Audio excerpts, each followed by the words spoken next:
Hey there, cats and kitties. I'm the Blues Man at sXeblues, and this is going to be a brief little top 10 list. My favorite 10 picks of the DC Comics New 52 number ones, respectively, that I've been able to get my hands on.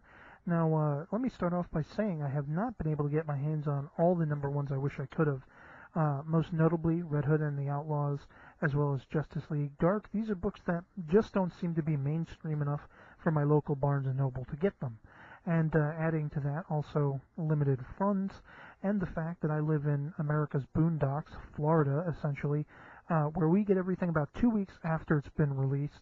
And, you know, it just makes it that much harder to actually get as many as I wish I could. So what I want to say, though, is this particular lot that I've picked for my top 10, they're not necessarily the best of the best, but they are the best of the best to me. Out of all the ones I've gotten as of the time of this recording, I've bought 16, and this is the 10 that resonated the most with me. And I hope as I give you this countdown, I'll give a little insight into why I liked each of these 10 issues. And you may agree, you may disagree, but, you know, at the end of the day, this is my pick, and even though I am always capable of changing with the wind at a moment's notice, I may I may even have a different top 10 tomorrow. But I figured I'd lock it in. These are the ones that I really enjoyed out of all the ones that I've bought, and hopefully I'll give you a little insight into why.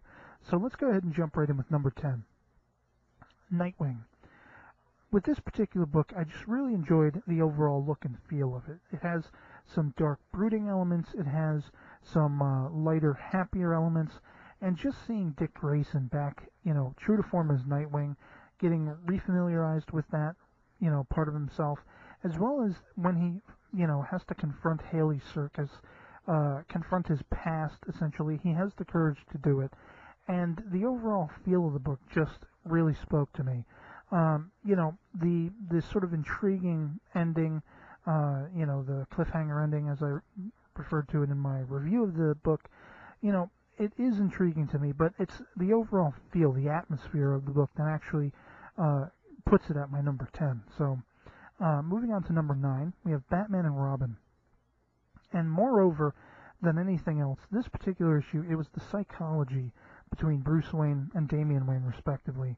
Now, I have to reiterate the fact that I have been away from comics for a very long time, and this is my first encounter with Damian Wayne, as well as his being Robin.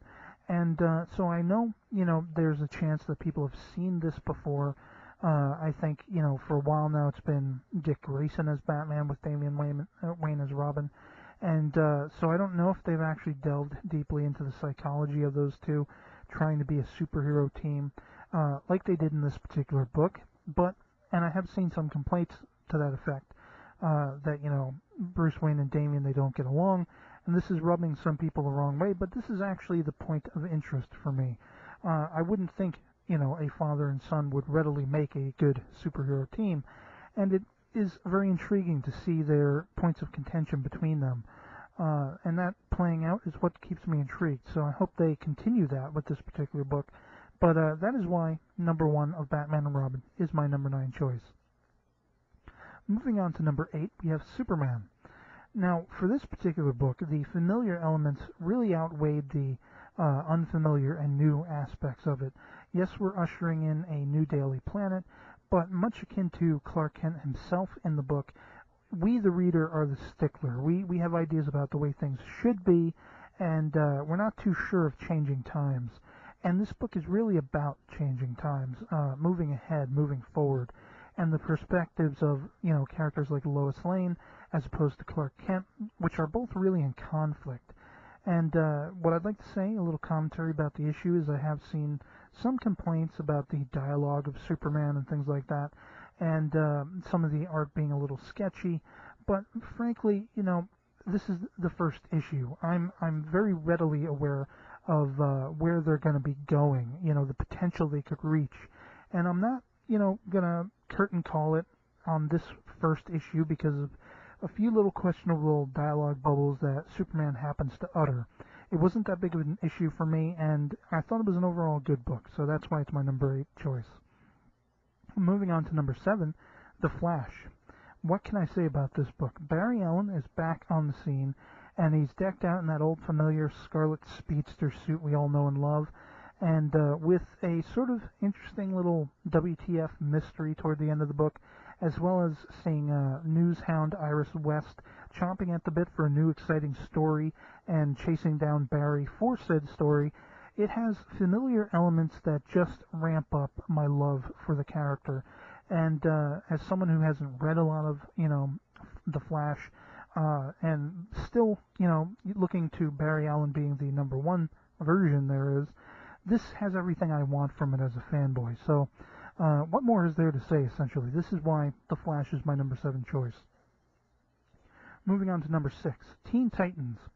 The three main characters appearing in this, as well as the, overall exquisite-looking art and vibrant colors, the points of contention between Red Robin and Wonder Girl, respectively, as well as the very impetuous, very fame-seeking Kid Flash at the beginning of the piece.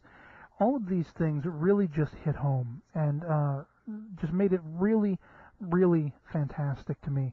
I really felt, I should point this out, that this particular book was a lot more fleshed out and came to a more satisfying conclusion than Justice League #1. These books are very similar in that it's, the sort of very early formation of a team, people who will eventually become a team, encountering each other for the first time.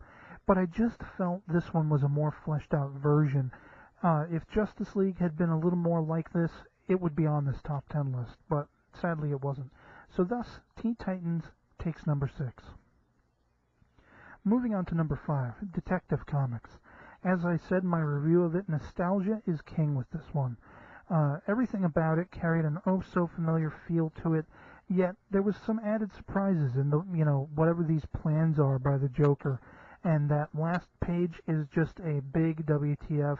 I remember it freaking me out when I saw it in the store, and I was just like, what is this going to be? This looks potentially exciting, and exciting ideas and great-looking panels. It just hit me in the right way. So, ramping up that nostalgia and still being all relatively new. So thus, Detective Comics takes my number 5 spot.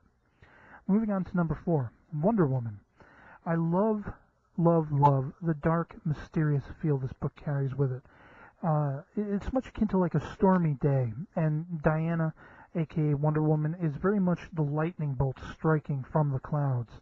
And, the plot twists involving sort of, mythology, Greek mythology, and things like that, it just makes the whole thing, the action elements, and the overall art in the book, just a fantastic Wonder Woman #1. Totally, making the character badass. And that's a recurring theme, I think, with a lot of the New 52 books, from what I've heard of ones that I can't get a hold of and ones that I have been able to get a hold of. It's ramping up the badassery of these characters, and I think it's due time. So thus, Wonder Woman is my number 4 choice. Moving on to number 3, Catwoman. This is the first time I've ever really had a desire to read any of the exploits of Selina Kyle.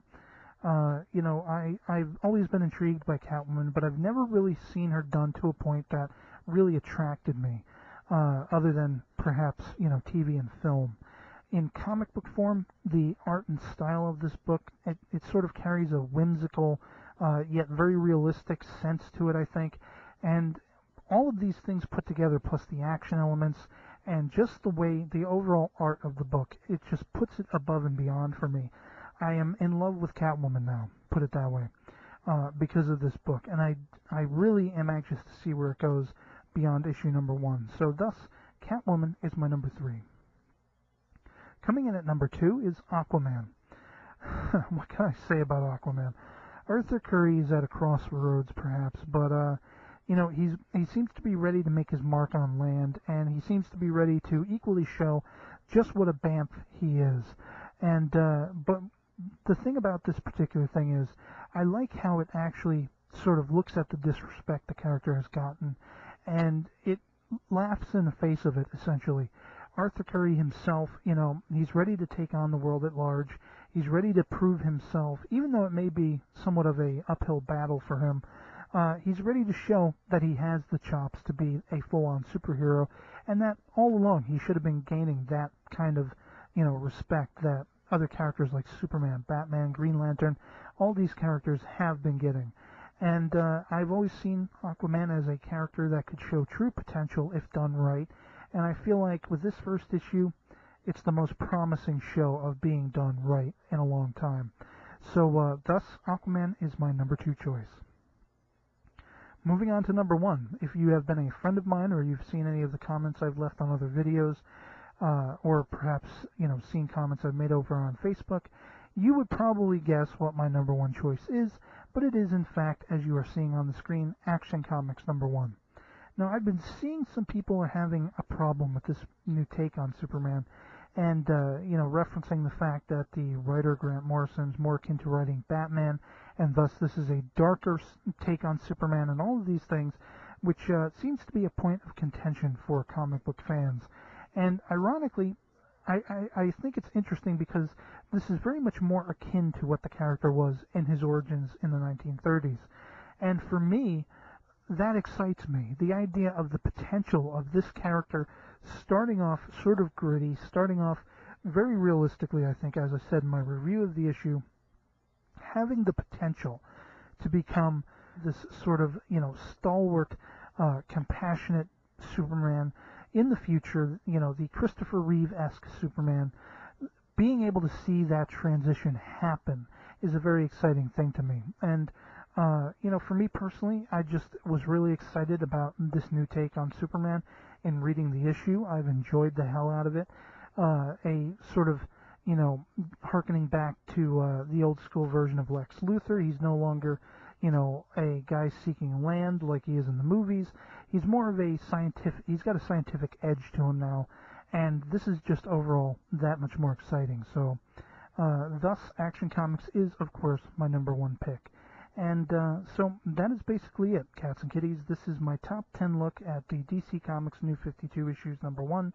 And so I would love to hear your impressions on all of these choices, and whether you agree, disagree, or, top 10s of your own. I'd love to hear it. So thanks for listening, and I hope you enjoyed what I've had to say. And otherwise, I will catch you all later. Peace.